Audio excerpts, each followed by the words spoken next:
The concept of trust is so important, and that can be related to us as adults in our day-to-day world. When we feel that we can't trust people, what do we naturally do? We keep to ourselves. We are careful about what we say or what we do, for fear of rejection, fear of getting hurt, and many others, to say the least. What is it that I'm actually looking for? Do we really know life? But let me say intelligence. Emotional intelligence, social intelligence, financial intelligence. So I believe it's important for each and every one of us to understand the rules that govern any arena of your life. You are listening to The Revenge of the Forsaken Gods, a podcast that explores the human experience and seeks to create a blueprint for living using books, stories, movies, and conversations. And here is your host, Andrew Balongo Opere. Welcome to the Revenge of the Forsaken Gods podcast. I am your host, Andrew Balongo Opere, and in this special edition, this is the second part of our personal development series with psychologist Lynn Mutheu. And in this particular episode, what we're going to talk about are the stages of development, childhood and adolescence, some of the things you are likely to experience, some of the challenges, and even maybe share some of the tools that you can use during this time. So in chapter 2, we're going to lay the groundwork, focusing on your lifelong struggle in order to achieve psychological emancipation or autonomy. Okay, let's stop using hard words. What is autonomy? It refers to mature independence and interdependence. Or in other words, your ability to stand alone and your ability to stand with another person, or to be able to stand by another person. In order to be an autonomous person, it means that you're able to function without constant approval and reassurance, but also at the same time, you're sensitive to the needs of others. You can effectively meet the demands of daily living, and you can also ask for help when it is needed. And also you can provide support to others. And, what comes out for you, Lynn, about autonomy? As you mentioned, Andrew, to be able to stand by yourself and be able to stand with others means you have to have developed some form of confidence. Now, when a child is born, remember, they're like a sponge. They absorb what is around them, how they're treated. So their first task in life is to be able to develop a sense of trust in the person or people caring for them. If that doesn't happen, the opposite, which is mistrust, happens. When babies are born into loving homes where you have both parents are there to meet their every need, they also tend to learn back. They give back in turn that also, the kind of affection also. And they're somehow almost able to be what the parents expect them to be. If you were to compare with a child who's been neglected, born and thrown, like the cases we hear of children found in pit latrines, dumped by the roadside, left at a home or a hospital, it is the opposite for them. But that is not to say that their life is damned all through. That can change, and especially if they are able to find alternative or substitute parents, caregivers, such as those in New Life Home. New Life Babies Home is one home where I've gone and offered some social work services and caring for the babies. And it was so amazing just to see how they respond to human touch. There was one boy I remember, he was called Roy, and I had seen him over a period of 3-4 months. Then after a break of 6 months, I went to see him again. He'd been moved to the toddler section. And then later on, I found he was adopted by a loving family. So you see, the concept of trust is so important. And that can be related to us as adults in our day-to-day world. When we feel that we can't trust people, what do we naturally do? We keep to ourselves.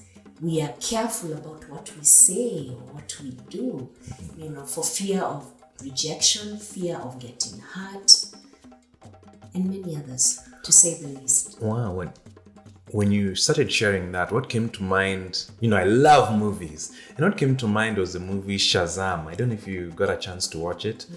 Now, it seems in a lot of superhero movies, they normally like the hero, portraying the hero as an orphan.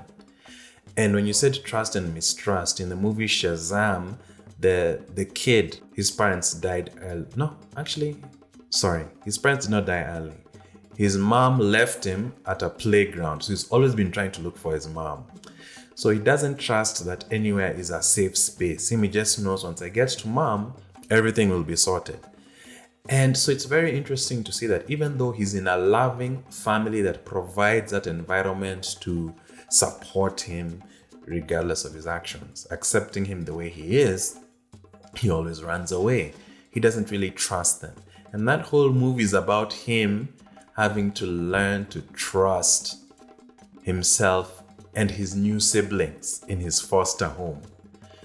So, wow, it really just makes it relatable, that trust and mistrust. So if a boy does not trust his parents, it shows that they've probably not done something so that he can feel safe in their arms. And it's funny because, apart from that, when I was just, when I just look at the kids in the neighborhood, the toddlers, I can see how some of them are warm to people holding them.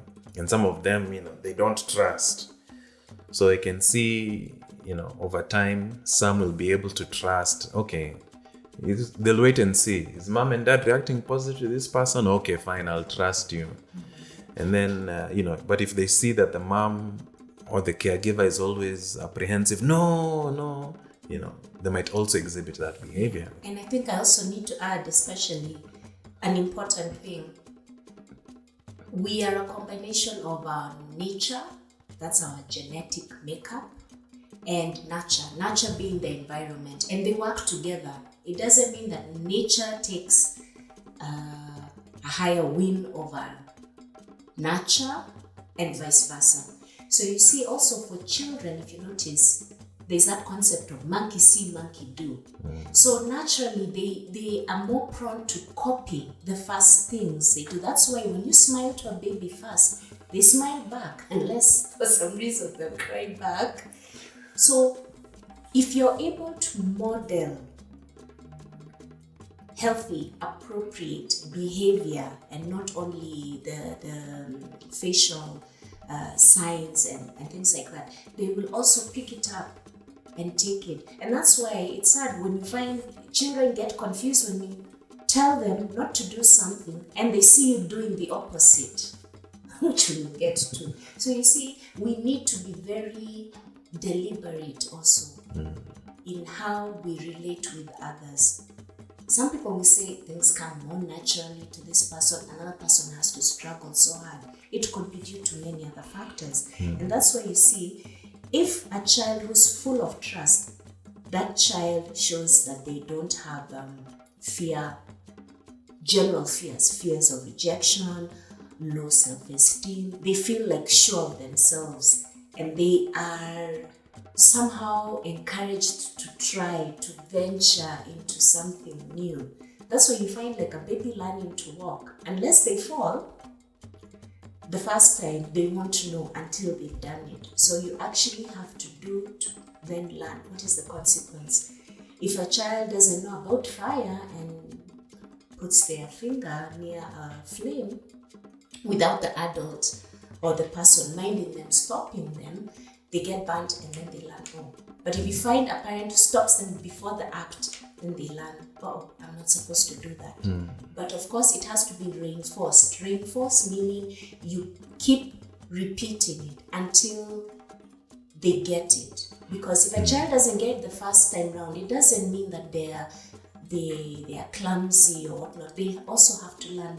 The whole process of learning is a process, a step by step. It just doesn't happen instantaneously. Yes, and I love that you've brought that out. It reminds me of my nephew. I remember my youngest nephew, when we were teaching him that stuff was hot, we'd say like, no, this hot. And he'd copy the same thing. So it would be funny until he actually touched something, then he knew. You could see the look in his eyes of, oh, I understand now what hot means. It's not just you guys were, whatever. Exactly. But I guess we were mimicking the behavior. Yeah, copy. And what I find interesting is there's a psychologist by the name of Diana Baumrind who gave like a description of different kind of parenting styles and their potential effect on the children. And she identified 4 styles, which are authoritative, authoritarian, permissive, and neglectful. Now, authoritative parents are most common, and they're characterized by establishing high goals for their children, yet they're accepting and allow their children to explore, though they maintain firm limits to help structure their child's environment. And what we notice is this kind of parenting, the kids tend to be self-reliant, they have self-control and ability to cope with stress, and they have purposeful behavior and achievement orientation, curious about life. The next one is authoritarian parents who are extremely strict. They normally have high demands and they use the threat of physical punishment to control their children. And they tend to not allow their children to have any input in their world. Now, kids from this parenting tend to be, they have fear, apprehension, they're very passive, they're very vulnerable to stress, moodiness, and a lack of purpose. And the key word here is tend. So we're not making pronouncements here, but just being cautious as a parent how your style might impact or influence your children's behavior in a particular way. Now, the third one is permissive parents who make few demands on their children and tend to indulge their children's desires. And what we find that permissive parenting tends to produce children with characteristics of rebellion, low self-reliance and self-control, impulsivity, aimlessness, and low achievement. What I hear from this is like, the kids are just like, live free, let's go just party and do what we want to do. Or spoiled in some cases. Or spoiled. Where you find a parent always gives in. And like you said, it's not the case of all parents, but you find maybe in a case where a couple really struggled to try and conceive and get a child for many years. I think it's just part of their coping mechanism. They feel, okay, we've waited so long for this child, so let's give him or her everything. Not knowing maybe it might be a small loophole, and if there are no checks and balances, so to speak, you find a child who's either so entitled or rebellion, as you mentioned, and again, that becomes True. Yeah, and the rebellion comes later as they're trying to seek for stability, but at the same time trying to express themselves. So it's an interesting paradox we'll explore later on. And the last set of parents that we spoke about is neglectful parents who are not very accepting of their children. They're not greatly involved in their children's lives, but they do provide for their children's basic physical needs. So, we have seen this, and, all we're just saying this is even as you're parenting, don't have the mindset of, I need to have the perfect children. You'll be so anxious, because children can and do survive the mistakes that all parents make. And if you listen to this, you're a living testament of that. And at the end of the day, what's most important is just do your best, provide for them the defining experiences that will support them in their lives, because just view these as life challenges, not necessarily things that will limit you as an adult from, being a positive, influential, impactful adult. And I think that you have some interesting thoughts to share about middle childhood, which is a very pivotal time in a child's life. Okay, all stages are pivotal. But tell us more about middle childhood. Okay. And just to clarify, 0 to 2 years, from birth to 2 years, is considered infancy, hence the name infant, baby, that I use the same time. 2 to 6 years, that's like a toddler now becoming a preschooler. And then now the middle childhood stage that you're referring to is now the period between 6 and 12 years. 12 is tricky because you find ages 11 and 12 is a time where this young child is almost becoming a teenager. So during this period, it's so critical for the child to have attained the previous stages goals, the goal of trust, the goal of self-reliance or initiative, being able to form friendship bonds with their peer group, being able to engage in imaginative and creative play, being able to follow simple instructions in the home or school, so that now it's like setting a firm foundation. The same way you have to build a house, you're setting a firm foundation so that by the time you're now ages 6, 7, getting to 12, you're now setting the stage for now the questions that you're going to start asking yourself. What kind of person do I want to be even as I grow up? Careers, how can I help my family? How can I help my friends? How can I help society at large, community? So you find it's also the time when the child is referred to as being hardworking or industrious, for which if the child is not able to do that, you find now terms such as a child being clumsy or lazy, not listening to the parent or teachers or grown-ups in the home. And it's also a very critical time because then the individual can end up developing self-doubt, inadequacy, low self-esteem, and not understanding why that is the case. So it's always good if there's been consistency from the word go, and healthy consistency, because you can be consistent at something bad or something unhealthy.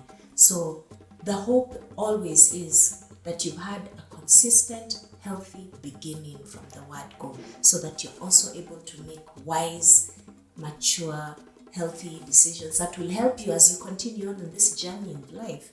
In fact, as you say that, what comes to mind, which I think is not had in conversation in the media, is self-concept, which is critical for this stage.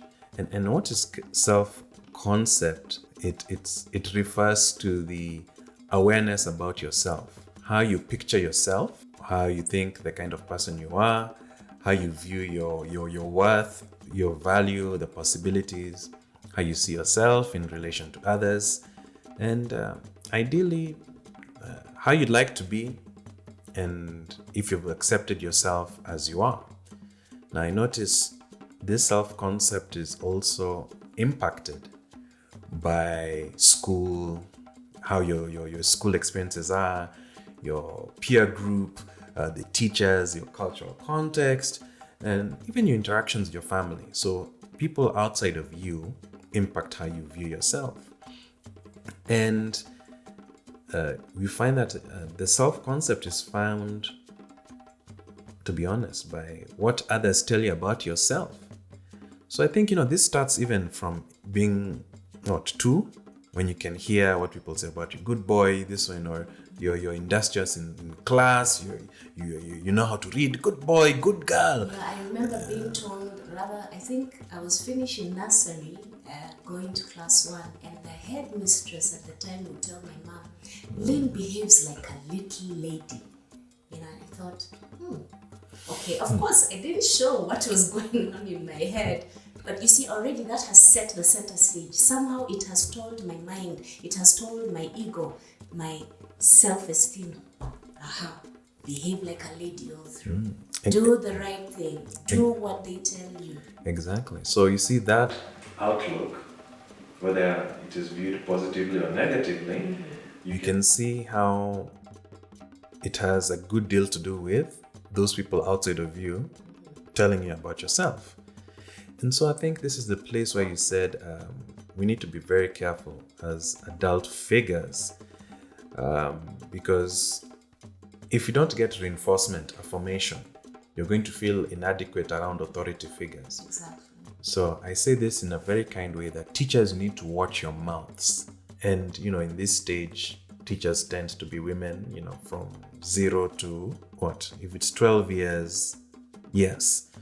But, especially since children spend 8 hours with the children, but also parents, watch your mouths around your kids. And I think now this is where maybe society may be unaware of its language. Especially here in Kenya, we have this boy child, girl child conversation where parents, or rather the adults, view that there's emphasis being given on the girl child to give her opportunity, and it seems to be done at the cost of giving the boy child the same, or rather there's an assumption that the boy child already has what he needs to excel in life. But as you can see from this self-concept, if you don't affirm a child, if you keep quiet, if you tell a child, don't cry, we can start to see how you're affecting the self-concept of a human being at this stage. So if you're surprised when they are older that they cannot express their emotions, you're not a good boss or CEO that is empathetic towards your team, you're wondering why politicians are not listening to you as a woman when you're addressing your gender issues or issues that would support not just women, but whatever it is that is ailing the group or the environment or the situation. Why are you surprised when that person is not able to empathize with you? So we need to watch our mouths, even in media, what we say, how we phrase it, because children are always listening and they respond to what we think of others. And I think this is also an area where the people pleasing starts. And I think this is also where a lot of motivational speaking, even though the attempt is to give the tools to move forward in life as an adult, stop people pleasing, just go ahead and do the work you're supposed to do. Follow your passion. Stop thinking about what your mom or dad is thinking. They don't know your path. Just go forward and walk. But we need to recognize, to be autonomous, which is the goal of any human being, is to be able to stand alone and to stand with others. So if that is messed up, we can see how they're nice words to hear, but you do not know how to make that in action, make that actually happen in your life. Yeah. And you see, Andrew, that's very important, because as an individual, the most important unit, basic unit, is the family, because a group of family make a community, society, like that. So you see, even just in the home, how boys and girls are brought up, something as simple as being told, boys don't go to the kitchen, don't wash dishes, don't do stuff, and I'd be like, why not? They have hands, like the girl. And like you said, you see, if life skills, what are life skills? Being able to make use of whatever is available to you to aid you in getting through this thing we call life. So life skills are not only supposed to be taught to girls, they need to be taught to boys. What happens in a home where a boy is told, your sister will do the cleaning, will do the washing, you just sit and do that.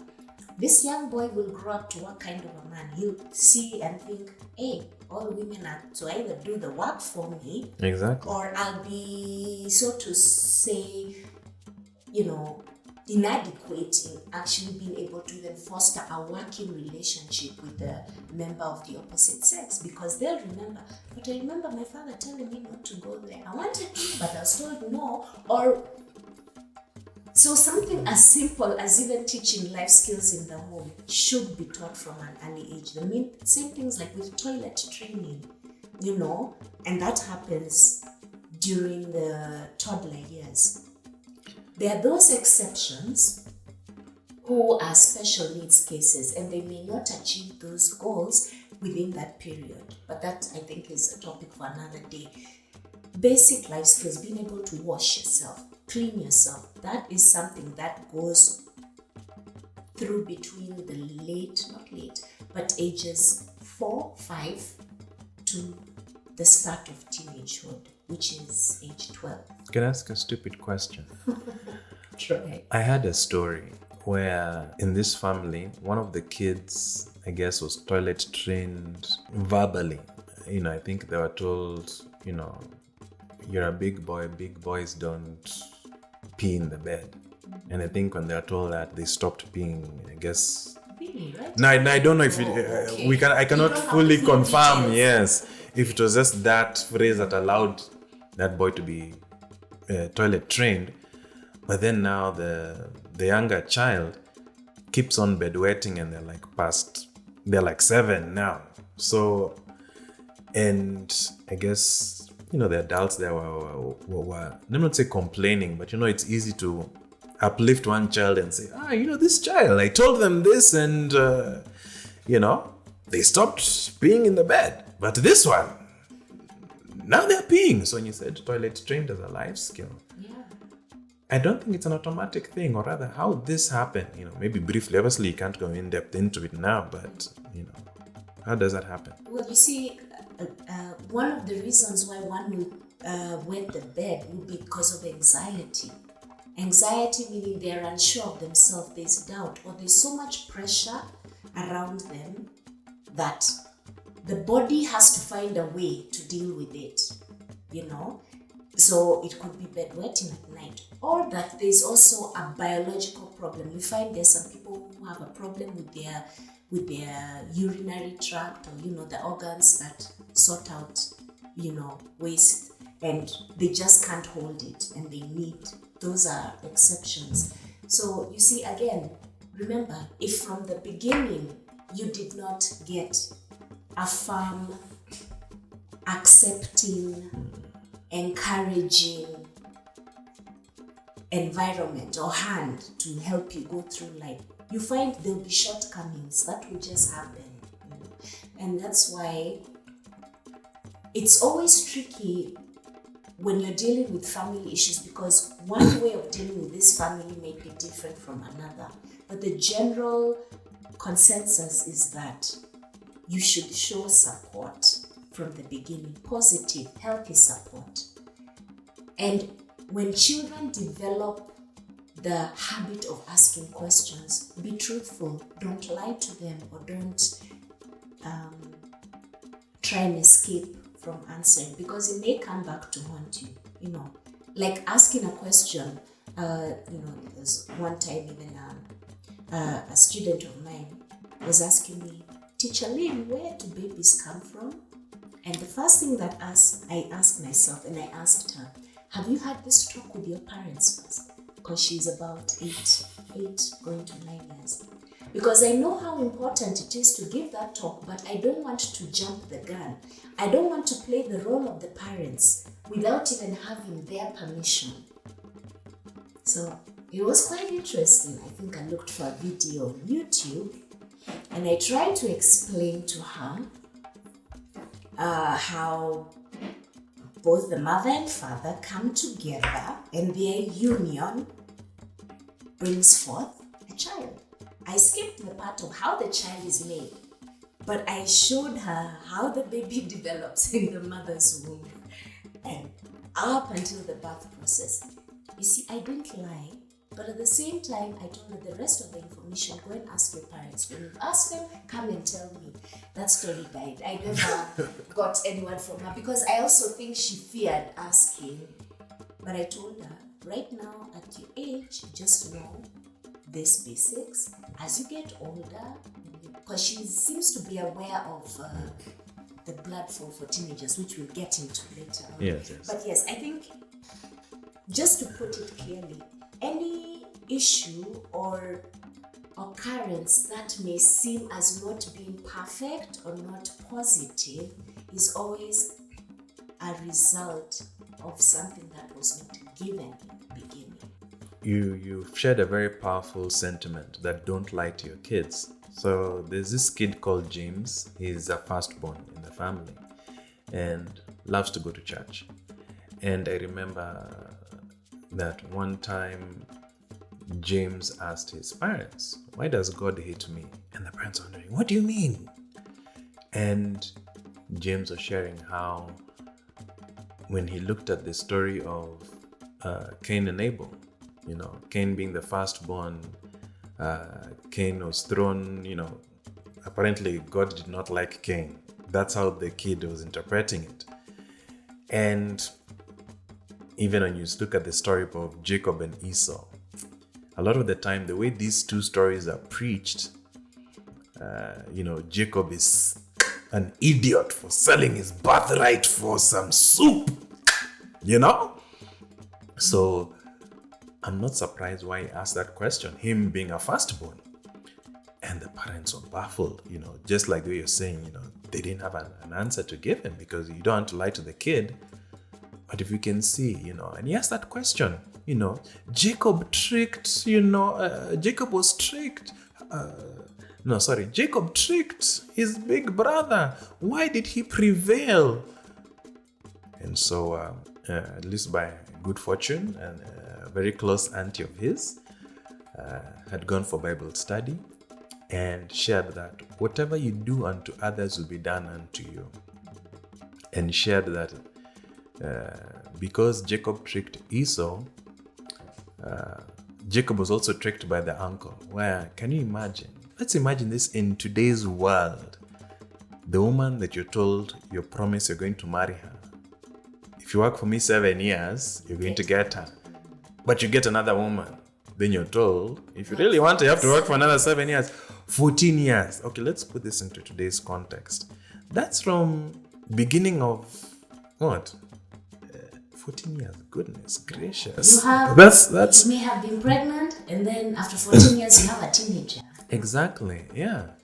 Or even for a kid, that's like close to like from standard 1 until second year of college. Ooh. Oh, yes. Standard 1. Okay, to maybe second year. I'm saying that's 8 years. 8 years in primary, 4 years in high school, so that's 12, and then 2. I'm just back to back. So at least being given that proper answer helped him process, okay, whatever you do unto others will be done unto you. So do not trick others. Comes around. Exactly.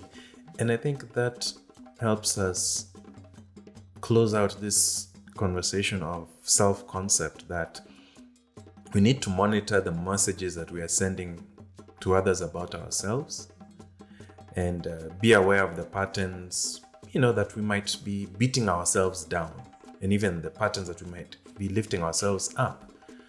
But I think also another thing I'd like us to touch on is when we beat ourselves down, or when we experience negative experiences, hence negative emotions, what do we do to protect ourselves? Or better yet, to regulate. To regulate, yes. Because you see, you can't wish it away. You have to go through it. So what do you call these things, the way that we regulate ourselves? They're called defense mechanisms. So in other words, how your body responds and deals to various stimulations or stimulus. So if you find the child or individual who's always threatened or grows up in an environment where there's no peace, there's a lot of anxiety, their ego, the ego that is the voice maybe that tries to rationalize things, has to protect itself. So there are various mechanisms, but just to mention 3 of the most important, which are denial, projection, and sublimation. Denial, as the name suggests, is that you don't want to accept or admit there is a problem, whether you know how to deal with it or not. So this child who's growing up in an environment where the parents are fighting, whatnot, and he doesn't know, he doesn't understand why it is happening and how he has to live with it, Let's call him John. John will either find himself locking himself in the room or going to a neighbor's house if he has a friendly, neighbor, and just doesn't want to come to terms with that, doesn't want to be around that. So that's a way of shielding Denial is a way of you shielding yourself from the reality of the situation.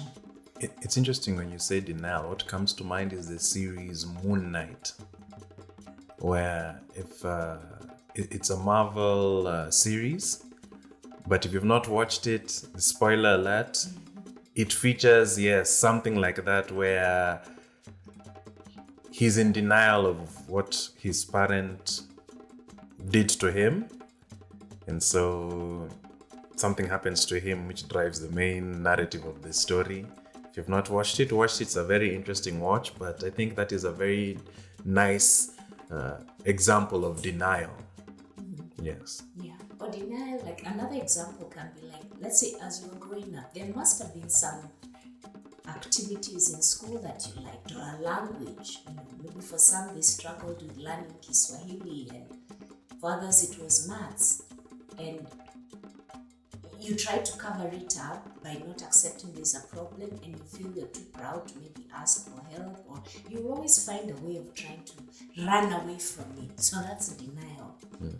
Projection happens when, again, you also can't come to terms with what is happening, but you want someone else to carry the blame for it, or responsibility.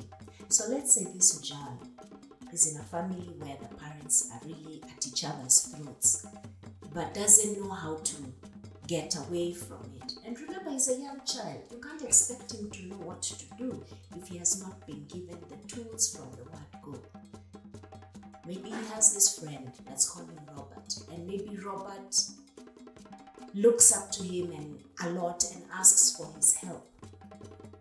But John ends up snapping at him just for the simplest reason. Maybe you should know how to do this. I can't always be showing you how to fix this toy car or something like that, to use an example.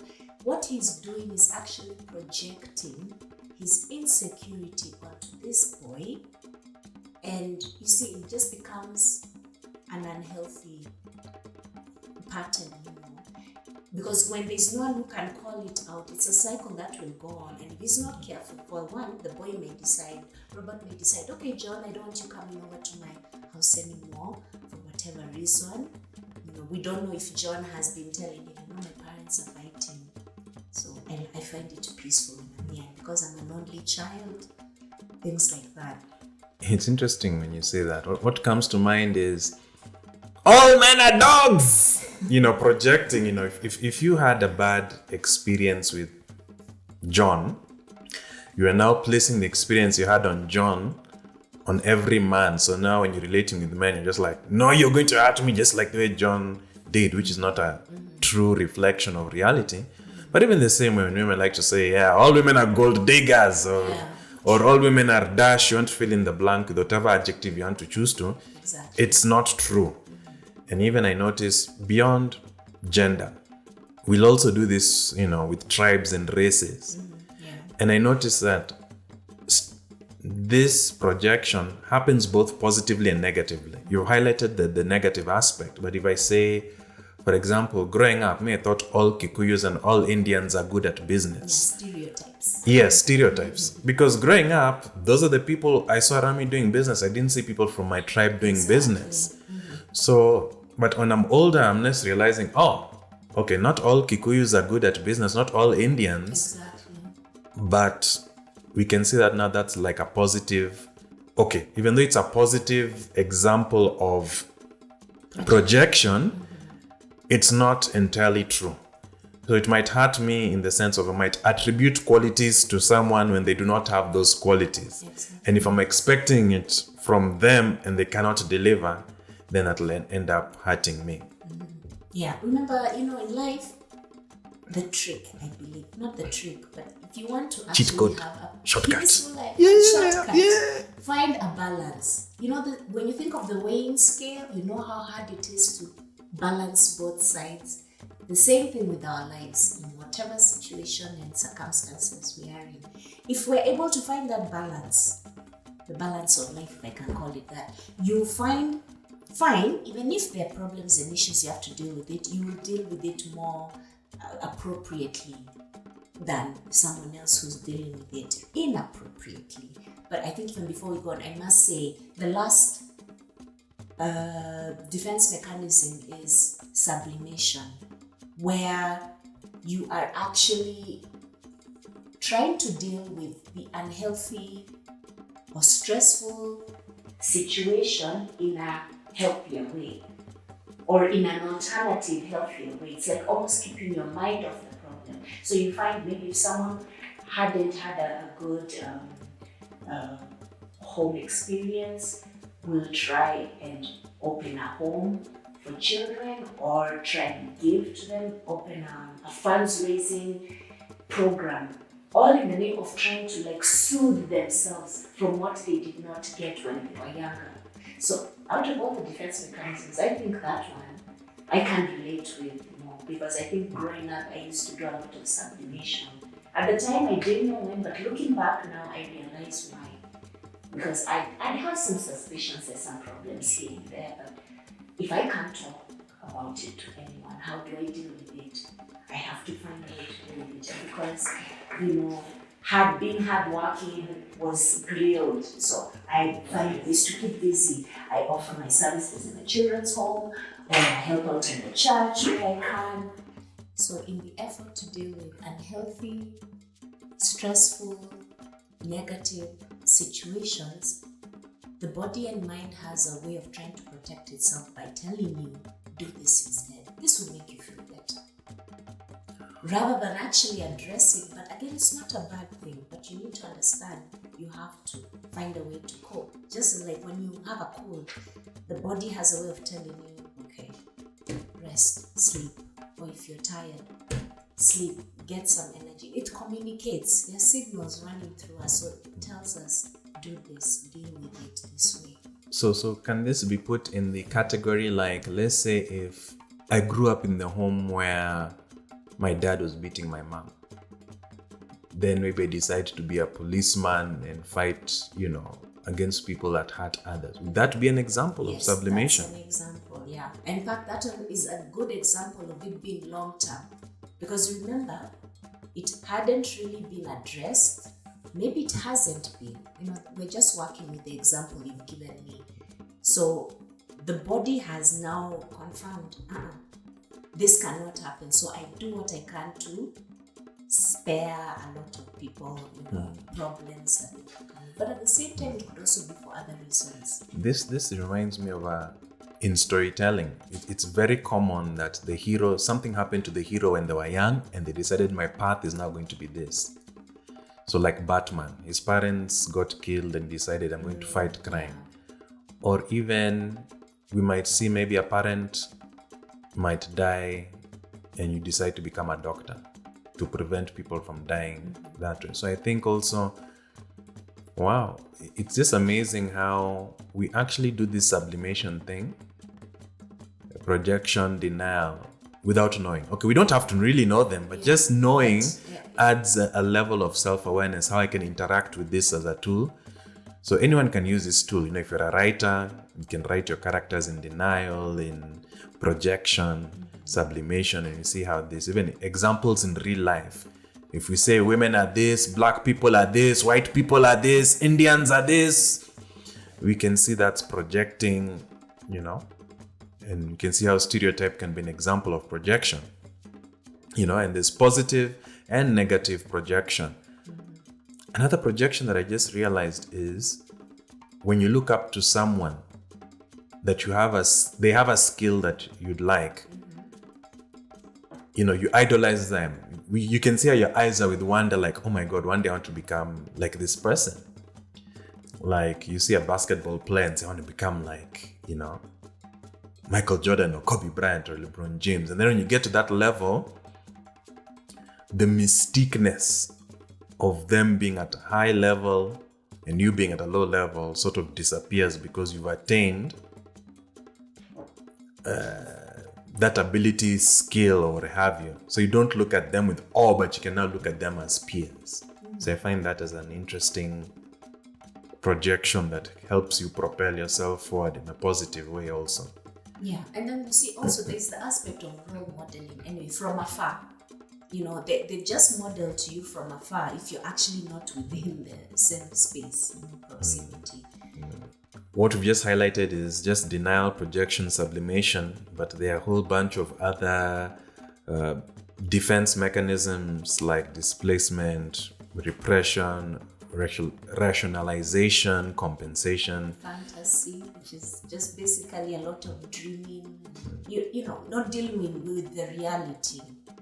And that can be very dangerous in some cases. So this is the reality, acknowledge it.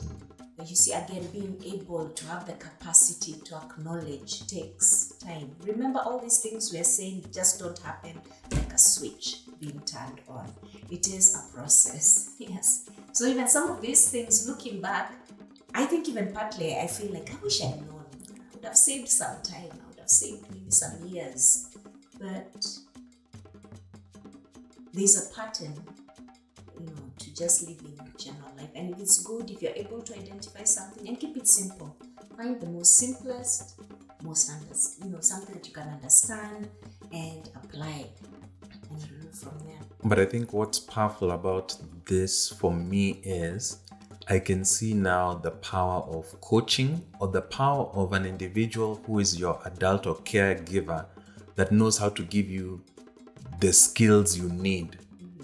Because you find that early bloomers in a skill is because of the environment or the coach or the mentor or that person you're able to look up to. If you're able to have that, then you mature in that. You become autonomous in that particular area, that specific area. You become autonomous or something. Just like, okay, it may be a far-fetched idea. The likes of Mozart. Why was he a genius at music? It was a skill the parents even discovered very early, and the environment and the time, the period that he was born really looked up to the arts. So anyone who would be found within that period who would even show the slightest bit of talent actually has helped a lot. Yes, again, that's a far-fetched story. We need to find something more related. So within this far-fetched story, though, you can see why I would say Americans, Europeans tend to bloom earlier compared to us Africans because of exposure to systems that allow them to cultivate their interests. Like if we look at musicians, already, in general, starting to appear 12, 14, 16. There are those who have taken classes, formal classes, and then there are those who are singing in church. We take for granted how church is also an environment. You're singing every day, not every day, every week you're performing in front of a crowd, and you're also practicing. So all these things, modeling, role-playing, projection, support system, you're being given the fundamentals. We can see why people tend to show up earlier in some areas compared to other areas. And now I'd like us to branch into adolescence, just talking a little bit about it, because this is a very critical stage. All stages are important, but I guess each one has its own weight, because if the fundamentals of childhood were not addressed, they spill into adolescence, which has its own requirements, its own factors that need to be unlocked. If not unlocked, if you don't get the necessary knowledge and support you need, by the time you're a young adult, things are not going to flow well for you, for lack of a better word, because adolescence is marked with paradoxes, where you need support, you need a structure to bring forth your skill, but at the same time, you're anti-establishment. It's like, you parents, we need to do this on our own. I can speak my voice. So, there are a lot of challenges where you want to be close to someone else, but you fear intimacy. You might try and behave, self-centered, self-conscious, being occupied with your own world. Yet the reality is you have to relate and cope with others and able to unlock how to be successful in life, which is through collaborating with others.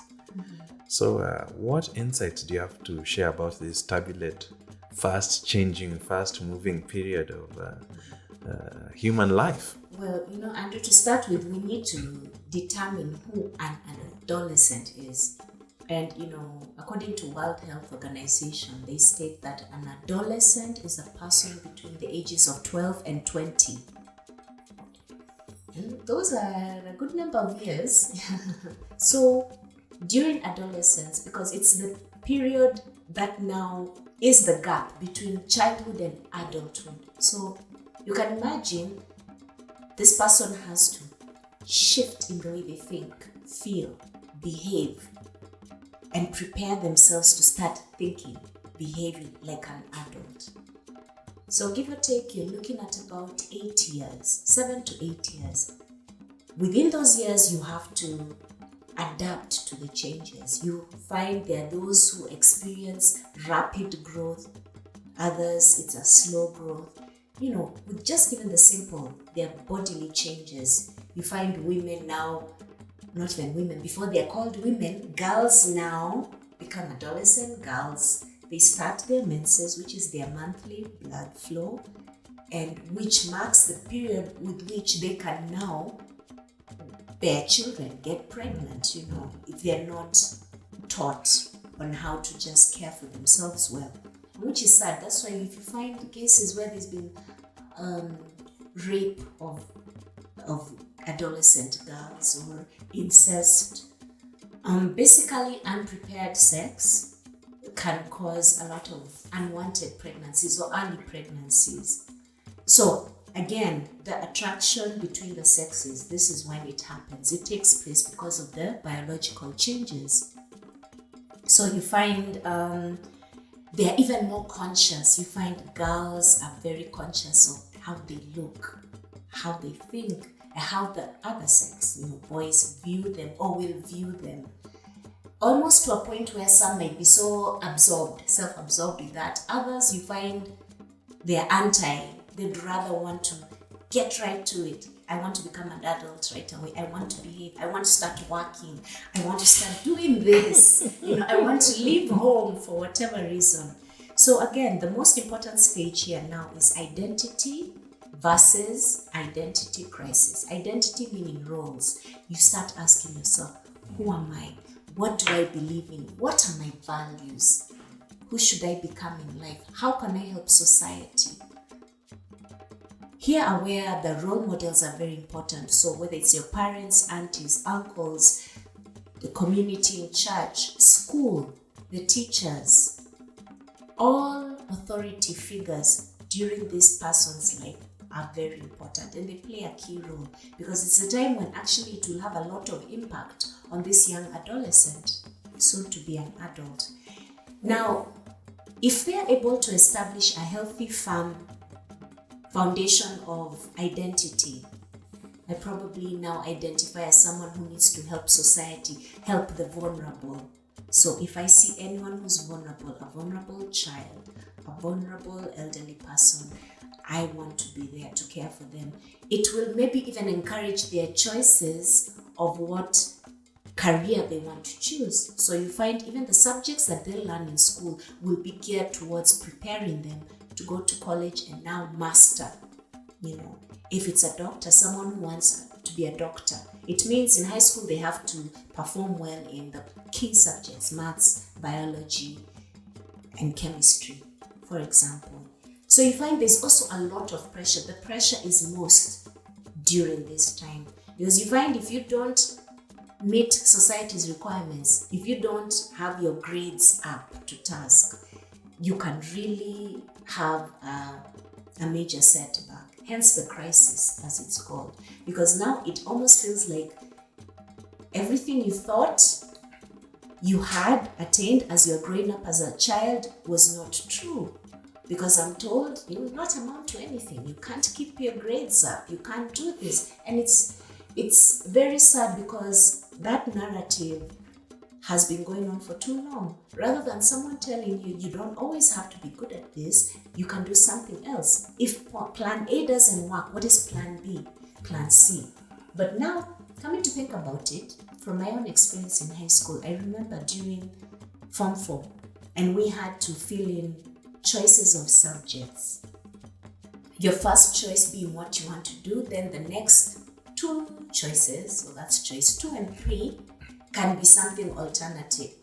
Though they tried to address that issue of having alternatives, but they didn't talk much about it. They only try and tell you, focus on this one thing because your life depends on it. And that if you're the kind of person who's vulnerable to stress and pressure, then you can crack. Hence the rebellious side of individuals who decide, I'm not going to bother at all. Furthermore, I've not been able to attain this as a child. Why should I try and put so much pressure on myself to do this? My parents want a better child. And if you happen to have other siblings, you might be like, okay, so and so can do this. If you're an only child, even it might prove to be a very difficult situation because you're torn. Yeah, because if the parents are not working together, is what your father wants, is what your mother wants. So what do you want? There's you, the individual, you also have your own desires, but who do you listen to? Or do you go firm? Do you actually say, yeah? And which reminds me, on leadership roles, learning to say no is not a crime, And I think I mentioned this the other time. When people always expect you to do something, and something in you tells you, you can say no. No one will die. So I turned down a leadership position in school and the world did not end. I actually felt, wow, what a relief. It's true you say no one will die, but I think we have to put it in context of where you are in life and who you're telling no to, and if they will accept your no. And how you say it also. Yes. A lot of the material that's shared on social media tends to have without context or the ability to execute that ideal they are showing you. So when you feel that you don't do that, you feel bad. So yes, it is a very challenging time. In fact, there's this guy, I remember a story called of Ben. He's in high school and he's been able to pass without much effort. And though he was interested in engineering, and he really did not like maths and which particular science? Was it physics? Yes. And during the advising, they were told, if you want to do engineering, maths and physics, you have to get A's in those. And at that time, he was getting D's. So and this was actually in the last year. So during the holidays, he actually stopped seeing anyone. He said, if anyone is looking for me, I'm not there. And it actually sold his books. So the parents had to rebuy the books, the textbooks again. And he just went on a marathon to the point that he got ulcers. And he did manage to get the grades he needed to, and he actually did engineering. But I think this is like an example of what you're saying. It's a paradoxical time where you're trying to rise up to the occasion, but also at the same time you're trying to deny. I don't need structure, but at the same time, if I want to get to the next level, I need to do this. So yeah, you need to face and accept reality, at the same time, there's so many avenues of escaping. So really taking ownership of your life, I think having someone understanding that can help you understand the concept of balance, that try and experience both sides, and once you get the insight from experiencing, no, I don't want to take responsibility, I'll escape, I'll go do drugs, I'll drink, or I'll play this or whatever. Wow. I just want to flash back. When I was in high school, I was in the band and I loved the band. But at the beginning of fourth form, I was not having the grades I was used to having because I was so poured into the band. Oh my God, music was fun. We used to play every night, on Saturday, on Friday and Saturday nights, we play until 2 a.m, until our principal used to have to chase us to go and sleep. So I didn't have the foresight to see that my grades were being affected. But when I got that realization, I had to make the hardest decision of quitting. Oh my God, but it was for my future. I had to do what I had to do. Even though I didn't want to do it, But I think it's just one of those things where adolescence is hard because, sometimes you feel powerful, sometimes you feel powerless, sometimes you feel confused, sometimes you feel you have clarity, sometimes you feel lonely. What do I do? And then sometimes you feel like you're guided and, And I think the most important thing that needs to be running through normalization, being told it is okay to feel like you're on a roller coaster. Not just to say that others have gone through it and others will go through it, but it is part of the growing up. So that by the time you're an adult, you're stable or you've settled. So it's more of having someone walk with you through the process rather than prevent you from going through either. It's interesting you say that, because a parent may tend to become overprotective.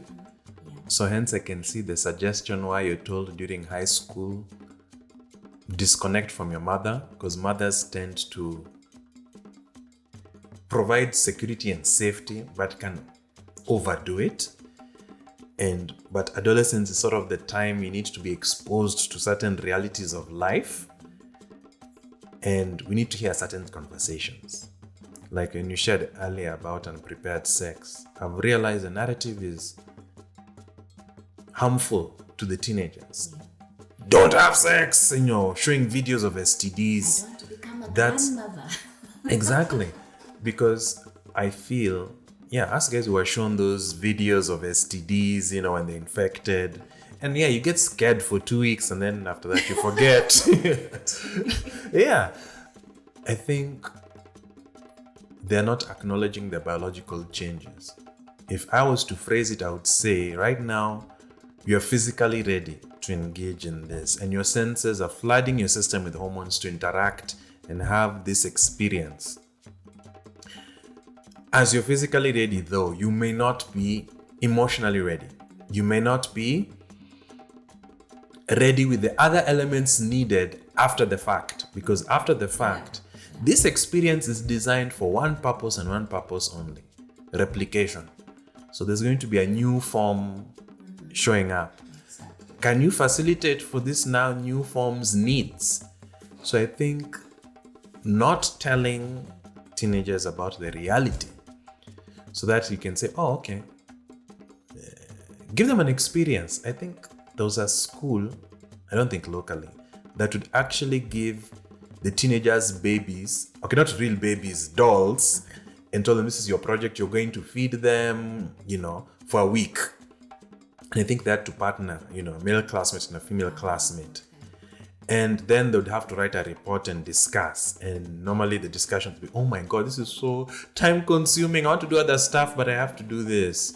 So just the exposure to the reality of, physically ready, but there are other things needed. So I'm not telling you not to. Without. If you are to engage in this, know the consequences, the aftermath of this nice experience. Are you ready for the fruitfulness? If you're not ready for it, then take measures to protect both yourself and your partner. So, because there's emotional stakes here, you're going to be connected with one another. Are you ready financially? Are you ready spiritually? There are different elements needed.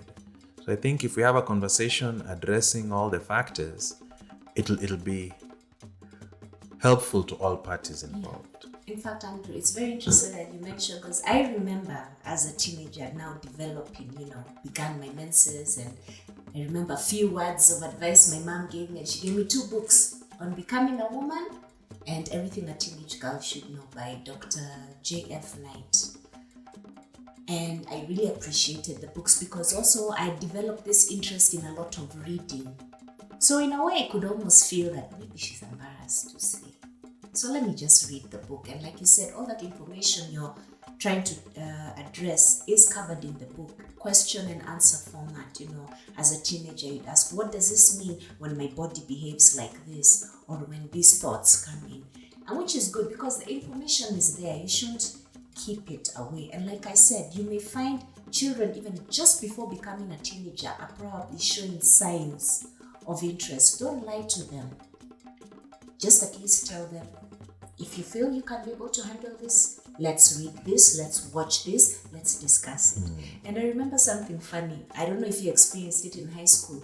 There are times when the food would taste like it had kerosene put in it. And then, at times, in my groups, my fellow teenage peers were like, what was wrong with the food? Why was it tasting like this kerosene? So later on, we're learning it's like the school is trying to curb our hormones, apparently, to control our urges. And I thought, is that even right? That's not right. It's dangerous to put kerosene in the food because you're smelling the rice. You're like, no. It's not once. They made a habit of doing it. And did that stop? It didn't stop so-called urges. So you see, was it myth? Is there science to back that up? Because that's also harmful. You never know. It could trigger other things, So again, if there's something of interest, and that's why I said this is a stage where you really ask questions a lot. It's helpful if you are able to find yourself in an environment that can help answer rather than just shut you down and tell you, no, you shouldn't ask. No, you don't need to know. I'm like, why? You need to know. There's a reason why you need to ask those questions. And that's why I appreciated the book, because it actually had question and answer formats for almost every topic. It felt like you're actually with the doctor or whoever human service provider you're with, who's helping you through that journey of adolescence. Wow. And as we come to the close of this episode, what are your key takeaways? Your summary of this chapter? 3 top. One and foremost, it's not too late to develop an environment or find yourself in an environment that is trustful, finding people you can trust. Even if it's just 1 or 2, that is better than having to be in the company of people who just exhibit mistrust. Because that's a starting point to help you also develop that autonomy, independence, and interdependence, meaning you're able to work with others while still being autonomous. Secondly, also to, in a way, make peace. If you find there have been some shortcomings you've had growing up, if you're an adult now, if you're still a younger person going through this, an adolescent, ask the questions. Don't be afraid. Ask for material. There's material out there. Don't just read one. Maybe read 2 or 3 to see if there's something common that's been said. That one will help you actually trust it more. And third, just to find that healthy balance. I don't want to say the good and the bad, but I prefer using the word healthy versus unhealthy because we can relate to that more. Because if we were to say bad, it's like saying sweets are bad, but we occasionally need something. So healthy versus unhealthy. Find the balance, whether it's how you live, how you relate, what you eat, activities you do, and keep learning because life is a learning experience. Even those who eventually get to adulthood are still learning. You ask even the mzee who's 80, you'll be surprised the stories he or she can actually tell you. So yes, enjoy life. Keep it simple. Yes, for me, I think my 3 major takeaways is first, the realization of being an autonomous adult, what that means. It's something the society does not overtly say, but it's needed. Being able to stand on your own and being able to stand with others or by others. So it's not about being Superman or Superwoman. It's about that even with your skill, individual skill, where you can stand on your own, can you accept help or can you help others when it is needed of you? Can you identify the gaps that that are in your life that you need help with, and even the same for others. That when you're seeing gaps in others, how can you help them at their point of need? I think that has been the biggest takeaway, just the fact that this has been articulated and I can use it as a practical way. That's the first thing. I guess the second thing is the denial, sublimation, and projection. The defense mechanisms. Knowing that, I guess automatically, the way this body is designed to soothe itself when I experience things I don't like, or maybe at that time I cannot handle. So I guess what that reinforces in me is I'm an ultimate learning machine. So that's just a call for me to upgrade whatever information I have through interacting with people who maybe I might perceive are higher than me, so that I can get that information. And just to acknowledge that there are positive and negative versions of denial, projection, and sublimation. It has made me listen to people that I can say, okay, this person is projecting on me. Actively saying, yes, and to own it. And yeah, I think that's just the definition also of self-concept. Even though it's self-concept, that who I am is a result of how I see myself with my values, abilities, and all that. But also it's influenced by how others see me and talk about me. And those two go hand in hand. So I'm saying, even as you spoke about balance, yes, it's true. It's about balance. It facilitates, it oscillates between how I think about myself. I don't need others' approval. When I think others' approval will come and mine is down. And so those are the main highlights I got from this book that I think have really given me the tools to think of as I relate with myself and even as I relate with others. And I would like that to be the same challenge for you as you listen to this. What is it from this have you had that has been so impactful for you?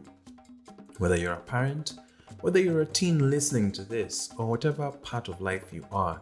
You're a boss, you have your own organization, you're an employee, you're working and you're crushing your dreams, you're a musician, you're a politician. When you listen to these things and you reflect on these, which tools are standing out to you? Which topics have really made you think?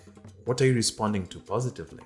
What are you reacting to negatively? What are you suppressing? What's making you mad? What's making you happy about what you're listening to? Please do share on the social media handles. You can share on Instagram at RevengeFGods. It's the same also on Twitter. And on Facebook, it is Revenge of the Forsaken Gods. Yes, so we're going to be going through this book. It is called I Wish I Knew I Had a Choice by Gerald Corey. And I'm using this as a way to see how we can have the tools to impact our lives where we are so that we can go to where we'd like to be. We have the tools, and so that we can maximize your life as you see fit. So we'll be continuing this session with Professor Mutheu, psychologist. I will share her email in the show notes. And yes, we would really like to hear your feedback, because this is an experiment in content that impacts your life. So I don't know if it's impacting your life if you don't respond. So I would love to hear your responses, whether you agree or disagree or would love more information. I will add all that in the show notes. So thank you. You've been listening to the Revenge of the Forsaken Gods podcast, and go forth and enjoy.